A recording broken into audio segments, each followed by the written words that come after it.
Primeiro vídeo aula do curso de formação em práticas naturais de saúde, e essa é a primeira aula introdutória. Então agora nós vamos ter uma aproximação de alguns temas relacionados à apostila 1. O meu nome é Lucila Turrini e eu sou a tutora, professora desse curso. Então, o que nós podemos estar começando a bater um papo, conversar a respeito desse universo das práticas naturais, e nós não poderíamos fazer diferentes antes de estar aqui falando sobre Hipócrates. Então, foi o pai da medicina ocidental, médico, filósofo grego, e uma das frases que que resume muito bem o pensamento dele: o homem é uma parte integral do cosmo e só a natureza pode tratar seus males. Então ele gostava muito de repetir para os seus pacientes essa frase. E o que ele queria dizer com isso? Ele queria mostrar que as causas da doença, elas eram naturais e não punições divinas, né? Porque por muito tempo toda doença ela era vista como uma causa de alguma punição divina. A pessoa era cometida por uma doença e ela tinha que se conformar porque era uma punição divina. Então, Hipócrates ele acreditava que o equilíbrio da saúde do corpo estava diretamente ligado ao ambiente que as pessoas viviam. Então essa mesma frase, né, acabou trazendo até os dias de hoje, por muito tempo ficou muito esquecido esse conselho, essa forma de ver a doença, a saúde, o doente desse filósofo e médico. Então hoje nós estamos tendo muito mais procuras através desse pensamento, e isso comporta e se veste muito bem o que nós pensamos. Os terapeutas complementares, os terapeutas naturistas, os terapeutas holísticos, os psicoterapeutas holísticos, toda a área e todo profissional que trabalha com o todo. Então, a partir mais ou menos do século XVII, né, aí aconteceu que as ideias desse também filósofo René Descartes começaram de alguma medida, e aliás uma grande medida até nos dias de hoje, a influenciar a ciência. Então os tratamentos médicos passaram a ver o corpo, né, todos os médicos, o estudo, tudo começou a ver o ser humano como uma máquina. E qual foi a frase predileta, né, ou o conceito que Descartes falou? Entendendo-se cada uma das partes, entende-se o todo. Então, o ser humano era visto como uma máquina e que cada setor, cada órgão, cada parte tinha uma função específica e era independente. Então, entendeu a parte, entende o todo. A medicina moderna já meio que descartou esse conceito, porque está mais do que provado que não existe a separação corpo e mente. A psicossomática está aí mostrando para nós que isso é verdade, e vários outros saberes de outras escolas, né, mostram que realmente não existe mais a divisão, tudo está interligado. Bom, o que significa, né, essa mudança de paradigma que nós já estamos vivenciando? Nós trabalhamos há muito tempo nessa área, a humanidade trabalha, uma parte dela de profissionais já trabalham nessa área, em medicinas orientais. Então, o que foi observado em vários países, principalmente do primeiro mundo? Então, eu vou citar aqui Canadá e França, por exemplo. Quando foi feita uma pesquisa com a população local, foi observado que 70% da população acabava recorrendo aos tratamentos chamados não convencionais de cura.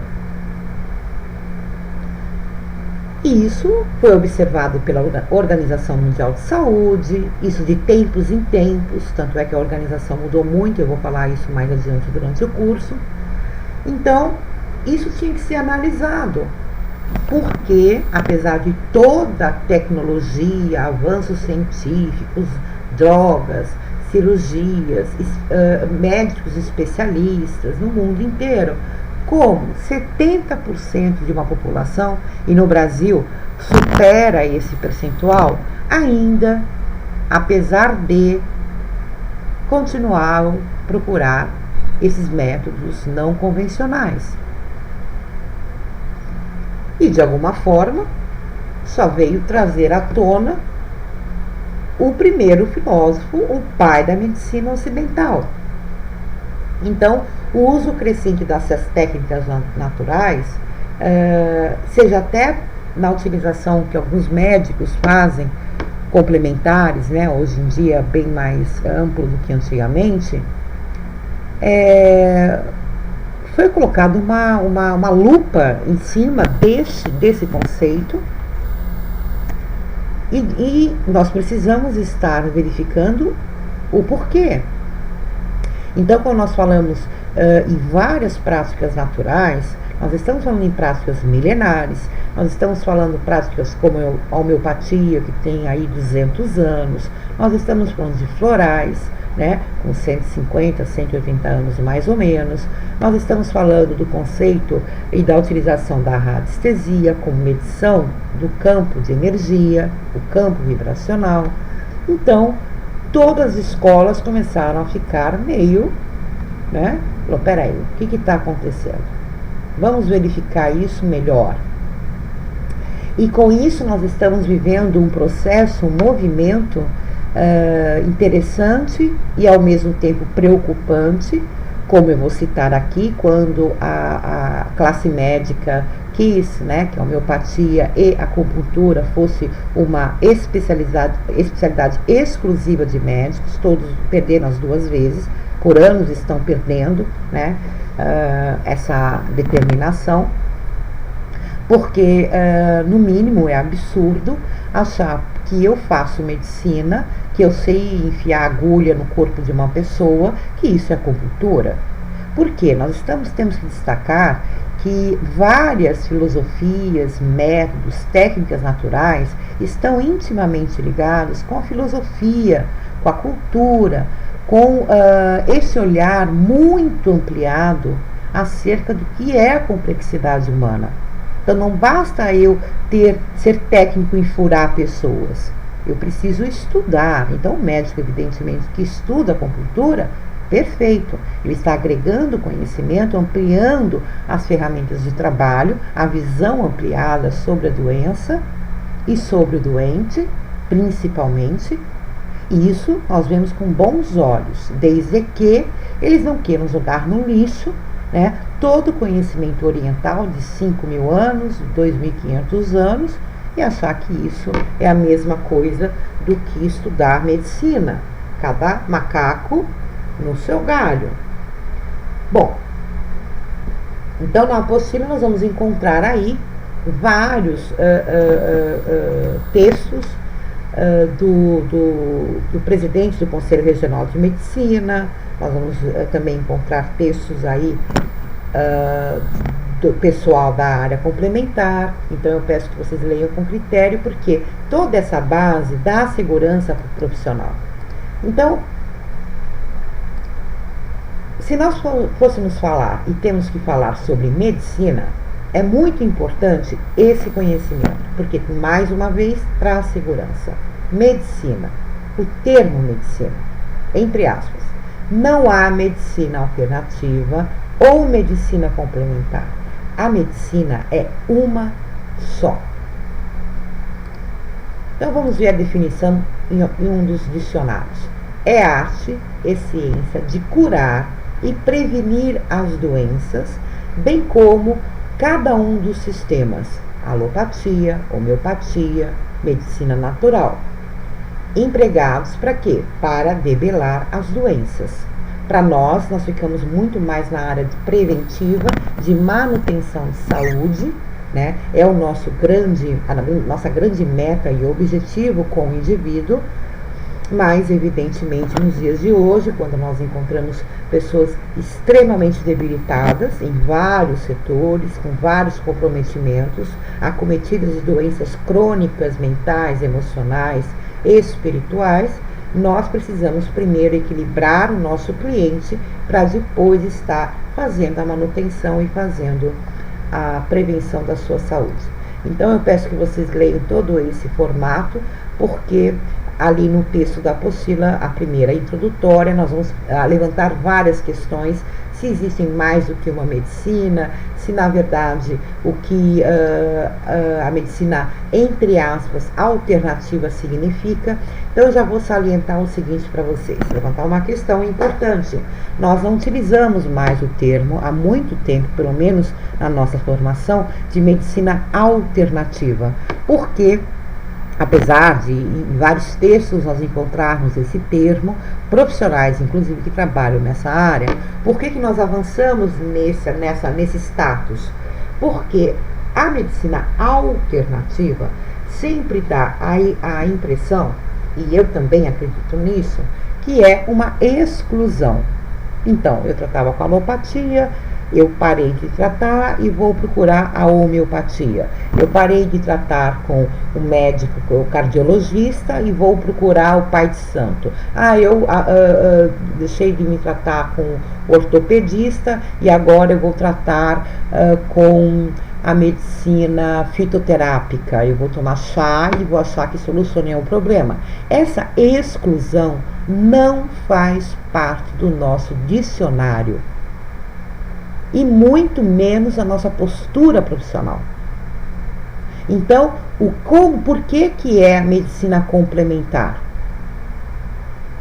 Porque nós vamos estar, na nossa formação, conscientes da importância da medicina oficial, da medicina alopática. Sem dúvida, nós vamos ter pessoas, indivíduos, e cada um dentro de um contexto, com uma necessidade. Então, esqueçam isso. Não, larga isso que eu dou conta do seu problema. Isso é antiético, isso é uma postura extremamente nociva para o cliente, o indivíduo que procura o equilíbrio de todo o seu sistema. Então, é previsto no nosso protocolo de atendimento, quando nós vamos estar recomendando quais são as terapêuticas, aconselhar, orientar o nosso cliente a procurar profissionais que aonde, através da nossa avaliação, com as ferramentas que nós temos para avaliar, que ele necessita de outros profissionais. Isso chama-se medicina complementar. Ou receber clientes que já estão medicados, já saíram de um quadro cirúrgico, e nós vamos estar, através também da observação do diagnóstico de outros profissionais, lançando mão de técnicas que eu já domino, para equilibrar aquele cliente, neutralizar alguns efeitos colaterais, fazer com que com essa medicina complementar e natural, eu possa fazer que o médico chegue à conclusão de que o cliente pode, no caso para ele, esse paciente, pode estar diminuindo a medicação, que ele está mais calmo, que ele está menos estressado, que a depressão dele está menos rigorosa, que um pós-operatório está sendo muito, muito bem suportado.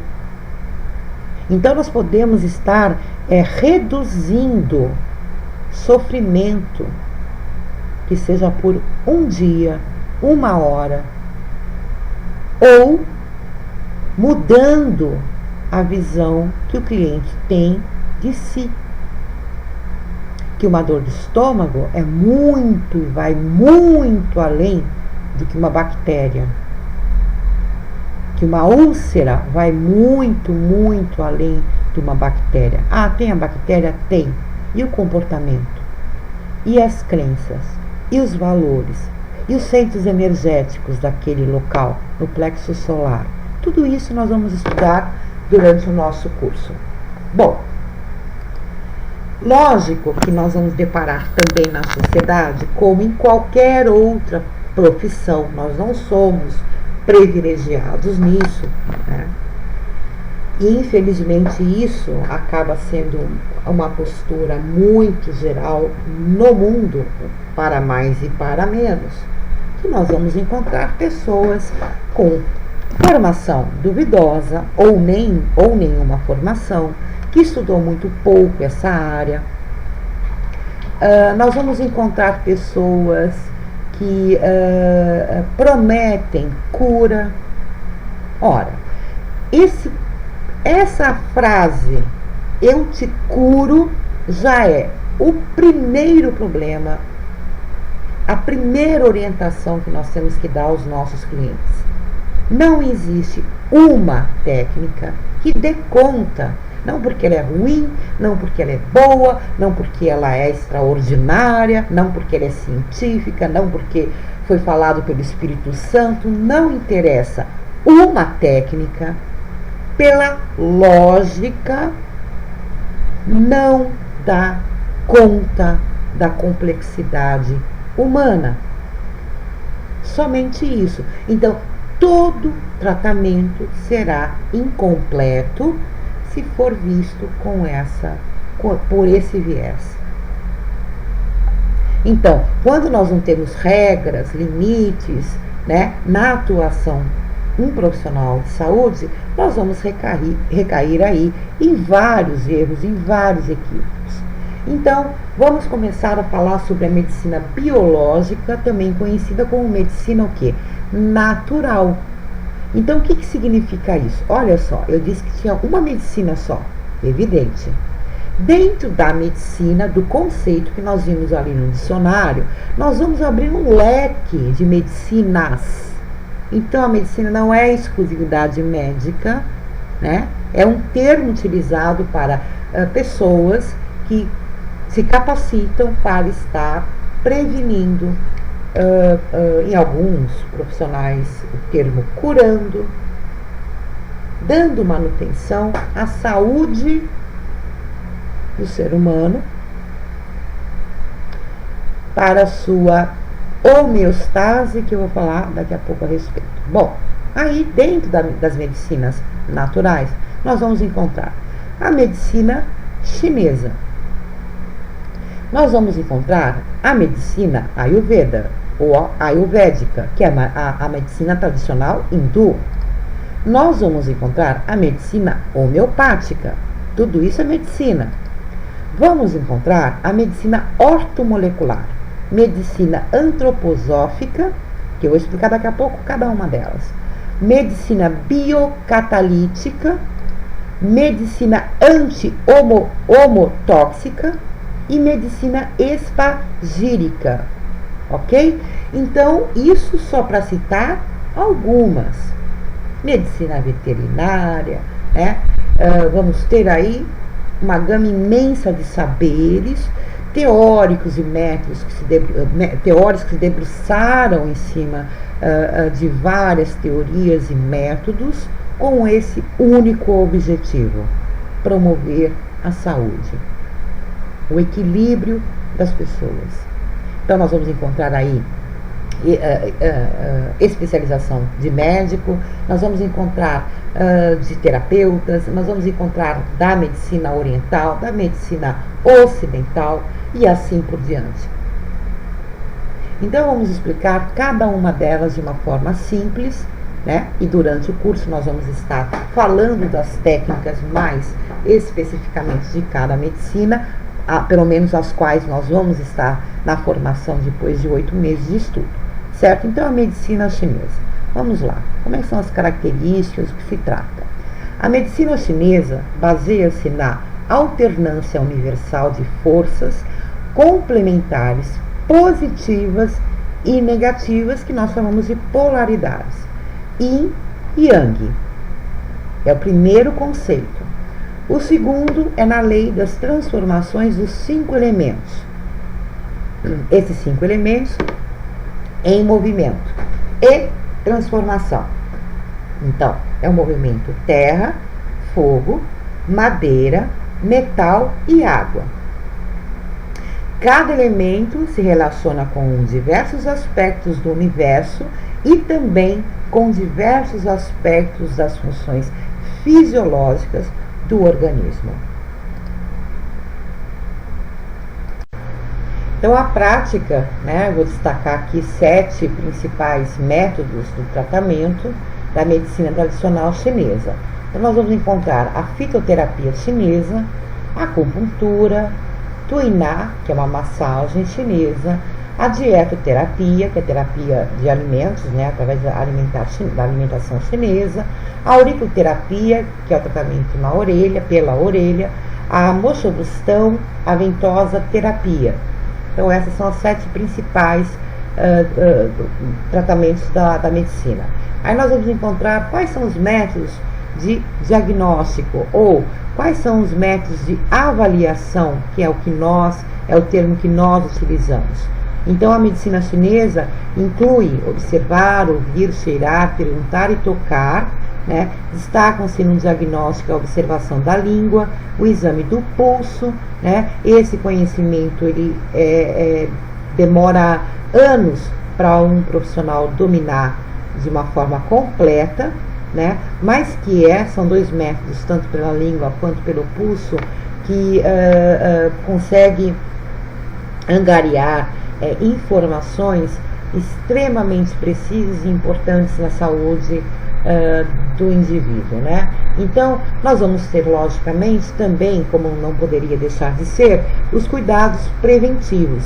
Então, vai ser ensinado para o cliente, para quem domina a medicina chinesa, ou para quem está se formando com práticas naturais em destaque em algumas técnicas, a respiração, a circulação da energia Qi ou Prana, algumas relacionadas à meditação, tudo isso para energia circular.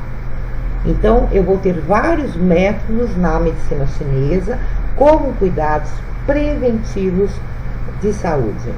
Então, a medicina ayurvédica, que seria a medicina tradicional hindu, vamos ver um pouquinho lá, vamos colocar aí uma lupa em cima. A medicina ayurvédica é uma abordagem terapêutica da medicina hindu que existe há mais de 5.000 anos e é considerada a ciência da saúde mais antiga. Seu fundamento é a busca do equilíbrio do corpo e da mente através de plantas medicinais, dietas, aromas e massagens com óleos, respeitando o tipo constitucional de cada pessoa. Vocês podem reparar sempre que são tratamentos, diagnósticos e recomendações muito e extremamente individualizadas. Então, quais são os pilares aí que nós encontramos de análise para avaliação? Então, para a medicina ayurvédica, nós vamos estar sempre falando de 3 humores biológicos, ou doshas, que nós vamos ver isso mais adiante como uma técnica nossa para avaliação e recomendação. Então, 3 humores: Vata, Kapha e Pitta. O surgimento das doenças para essa medicina depende que na verdade que acontece com o desequilíbrio desses 3 elementos e logicamente que a cura, o equilíbrio e a homeostase pelo seu equilíbrio. Então, se eu tenho um desequilíbrio no Vata, no Kapha e no Pitta, eu vou ter a disfunção. Quando eu equilibro esses 3 elementos, eu vou ter o equilíbrio. Então, essa é a medicina ayurvédica. Medicina homeopatia. Os princípios homeopáticos foram determinados por Samuel Hahnemann no final do século XVIII e foram baseados na cura pelo semelhante. Então, exatamente o baseado na cura pelo semelhante significa lei da semelhança, que é um dos fundamentos ou o principal fundamento da homeopatia. Então, e o que isso quer dizer? Uma substância é capaz de produzir determinada alteração funcional e anatômica de um indivíduo saudável, resultando em uma doença. E isso teria a capacidade de curar esta alteração quando dada em doses pequenas. Os medicamentos homeopáticos são, então, obtidos de produtos naturais diluídos e dinamizados, né, que é agitar fortemente para ter uma diluição. Então, vamos dar um exemplo disso. Opa, deixa eu voltar aqui.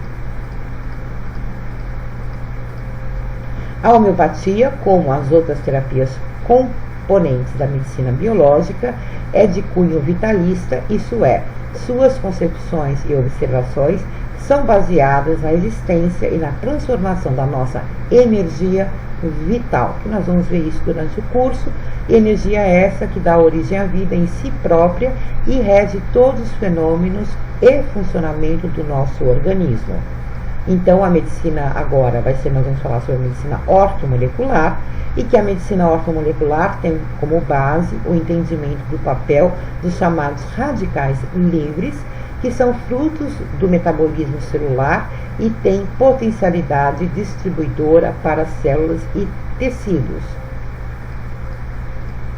Então, o estado fisiológico associado à produção aumentada de espécies reativas de oxigênio, que nós chamamos de estresse oxidativo, resultante de um distúrbio de balanço pró-oxidante-antioxidante a favor do estado pró-oxidante. Nessa situação, o organismo se encontra sob crescente exposição às espécies reativas de oxigênio, que participam das alterações dos componentes celulares induzidas por radicais livres através de um mecanismo exponencial de reação em cadeia carregadora de radicais. Então, vamos simplificar isso.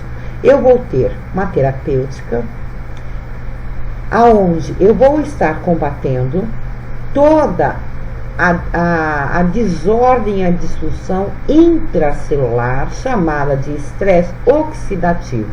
Então, essa base do conhecimento, ela é importantíssima, porque a partir que a célula começa a se deformar, entre aspas, esse processo eu vou explicar durante o curso, eu vou ter o início do câncer, eu vou ter o início das doenças degenerativas.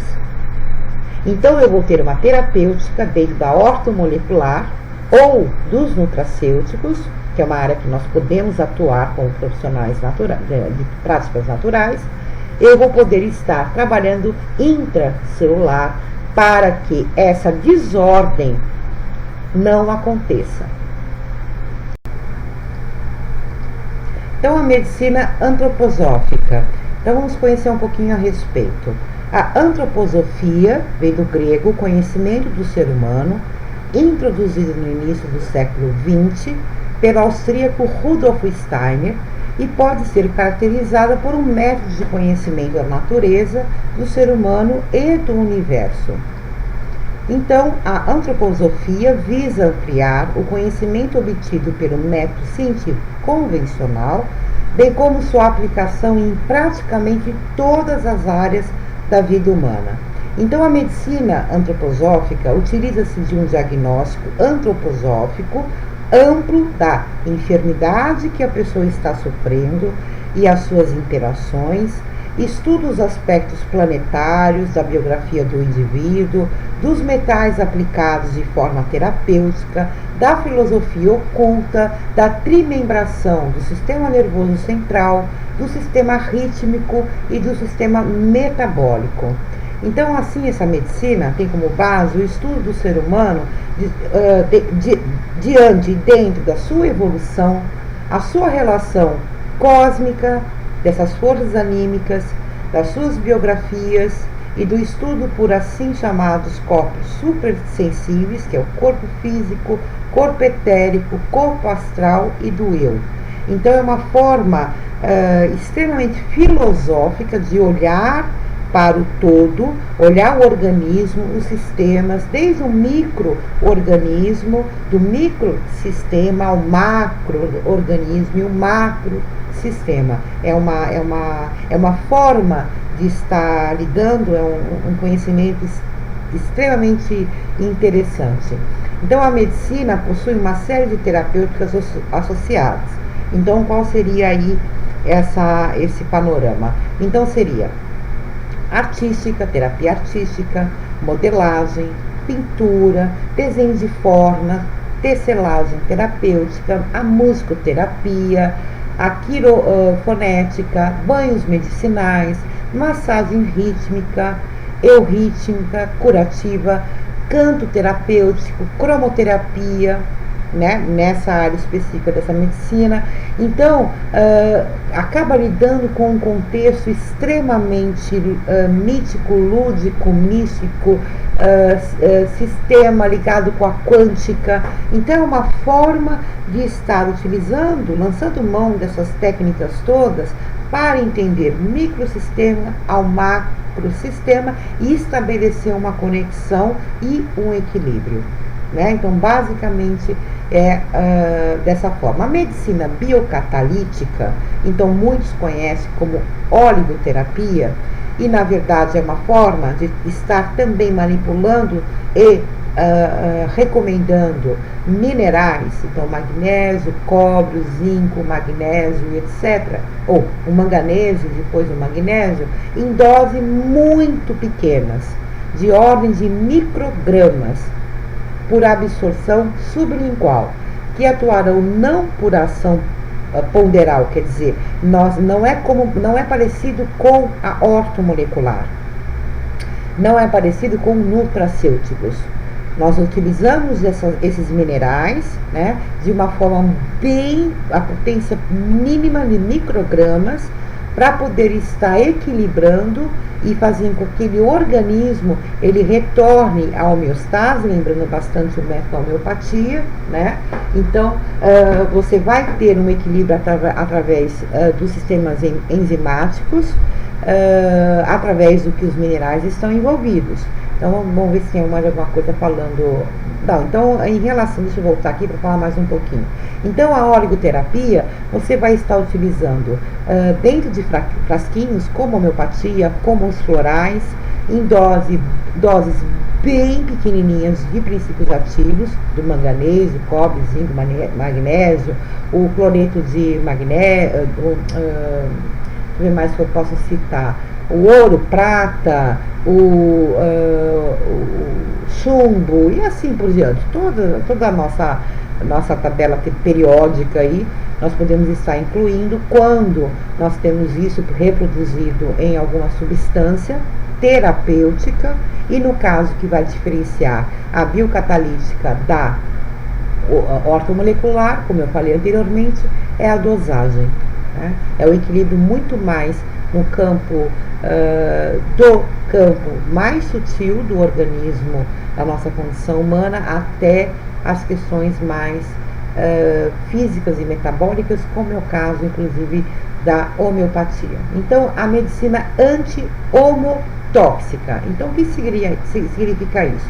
Ela é também conhecida como homotoxicologia, que surgiu na Alemanha nos anos de 1930 e é considerado como uma ponte entre a homeopatia e a alopatia. Então, vamos ver do que se trata, né? Logicamente, na apostila, nós temos cada uma dessas medicinas, a medicina bem explicada, ou explicada de uma forma focada para esse curso, né? Então, qual é o conceito? Partindo do pressuposto que as doenças são causadas por aquilo que ele chamou de homotoxinas, né?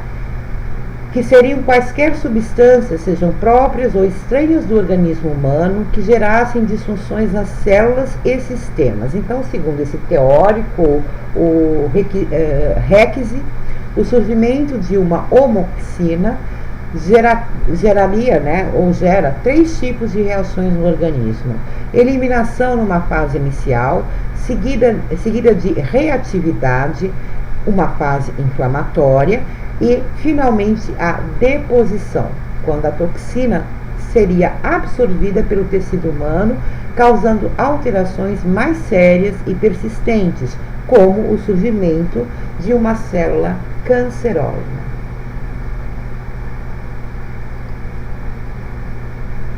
Então, aí, finalmente, a medicina espagírica. Então, o pessoal podia facilitar, inclusive, o nome, né? Mas essa medicina remanescente da medicina original de Paracelsus e dos mistérios gregos, isso é, da alquimia. Essa forma de tratamento utiliza todas as potencialidades de plantas, substâncias ou metais combinados em diluições semelhantes à homeopatia. Então vamos falar mais um pouquinho disso. A medicina espagírica utiliza as quintoessências como forma de tratamento de doenças específicas, como exemplo abaixo. Então tem alguns exemplos na apostila, eu vou citar só o de canela. Então, dentro dessa medicina e desse conhecimento aí postulado, vem o seguinte: a canela, ela está ligada a Júpiter, a Marte e a Mercúrio. Então, para além dos princípios ativos da canela, nós vamos ter aí algumas funções, como tônus, flexibilidade, força, equilíbrio. A canela também é afrodisíaco. E a canela vai funcionar no intestino, no sangue, aquece o útero, o coração, as extremidades fria, astenia digestiva, refluxo. Então, é visto cada elemento metal, ou mineral, vegetal, animal, ou seja lá o que for, né, sempre de uma forma da quintessência. Então, eu vou estar utilizando a alquimia, preparando alguns compostos, aonde eu vou poder estar alcançando esse universo mais amplo. Por exemplo, no caso da planta arnica, ela não somente pode tratar de traumas, de contusões, aquela que nós conhecemos, né? A arnica é muito indicada, né, para contusão, para hematomas e tudo mais, mas também para traumas emocionais.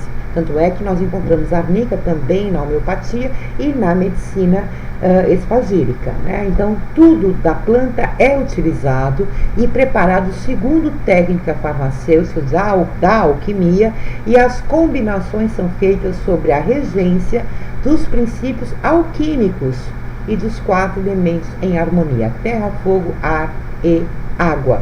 No caso, nessa medicina não se entra o conceito, ou até pode ter sido atualizado para o conceito também dos 5 elementos, né, dos 5 elementos, incluindo aí o metal. Então, essa mais ou menos foi falado aí como uma aula introdutória sobre as medicinas, né? Voltem a procurar esse conhecimento lá na apostila, porque ela é super importante, né? Deixa eu ver se ela... Essa prática tem mais um pouquinho sobre a medicina espagírica, que essa prática visa obter-se remédios levados em uma nova vida e cujas forças curativas atuam sobre vários planos do ser, nomeadamente o mental, o emocional e o físico, né? Então, terminamos aí em relação às medicinas, as principais, ou que eu achei que são semelhantes ao nosso trabalho de práticas naturais, para nós termos conhecimento ampliado em relação ao que é medicina e quais são suas vertentes, quais são as ferramentas de cada uma delas.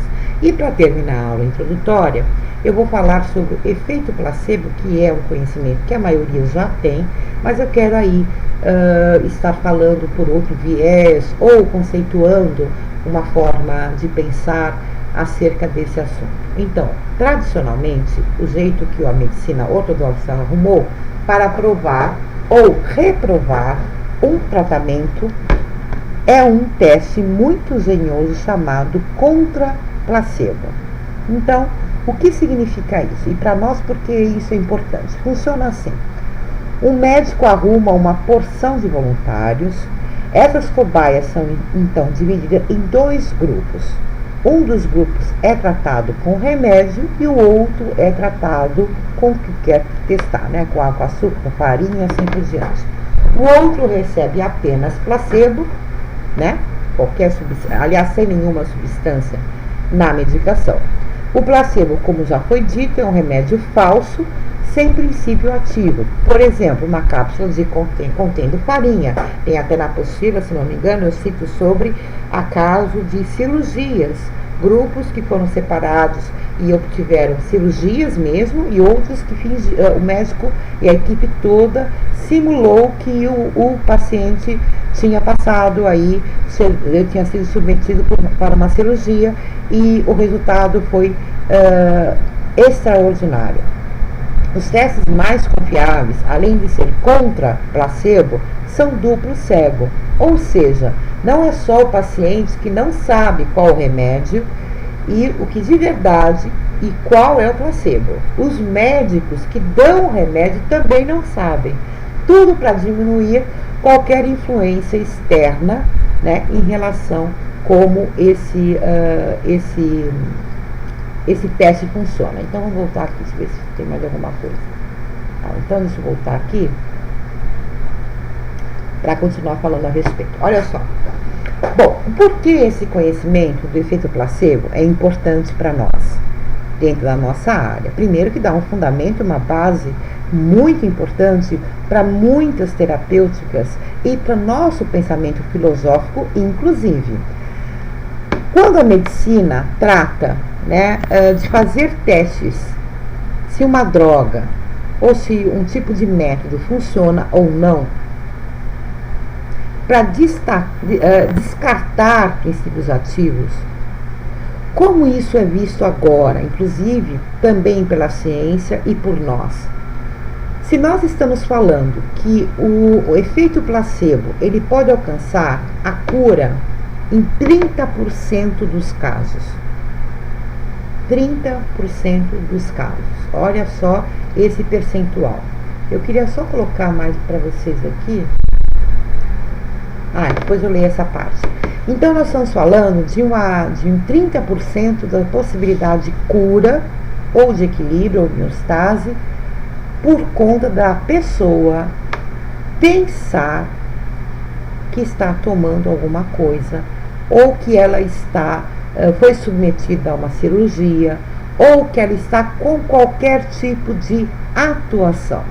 Isso só tem uma comprovação: que nós, seres humanos,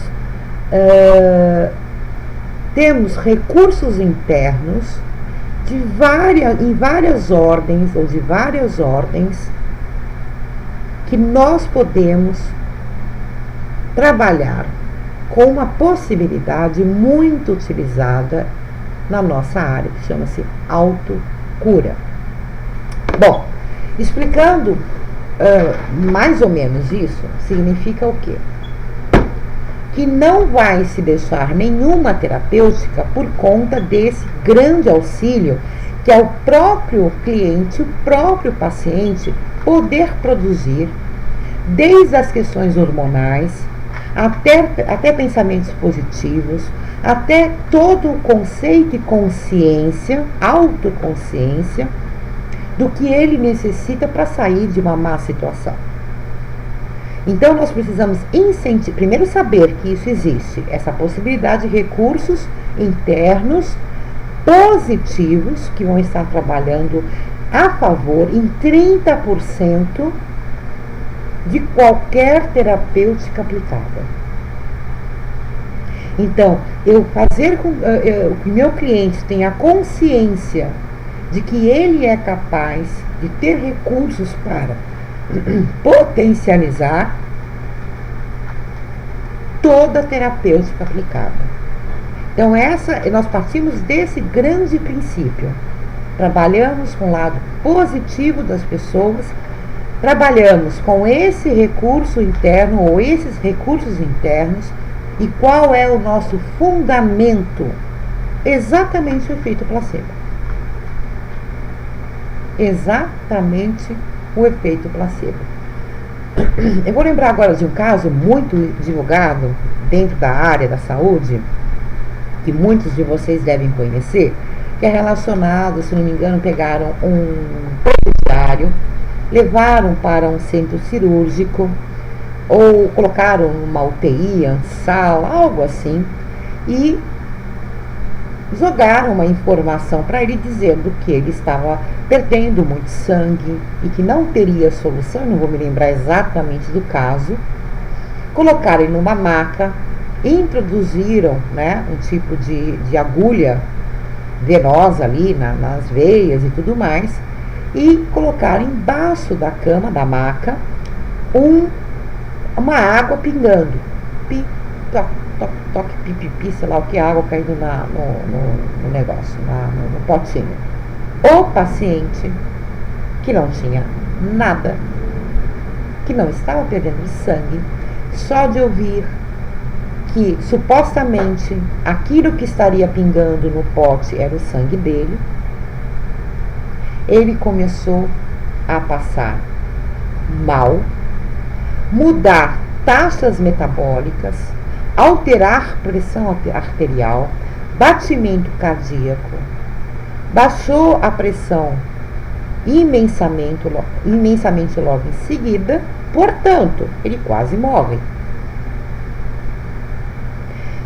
E temos também mais trocentos exemplos em relação ao porquê o efeito placebo para nós virou e vira uma ferramenta de educação ao nosso cliente, objetivo do profissional, saber que nós temos, independente da prática aplicada, esse grande recurso do próprio ser humano.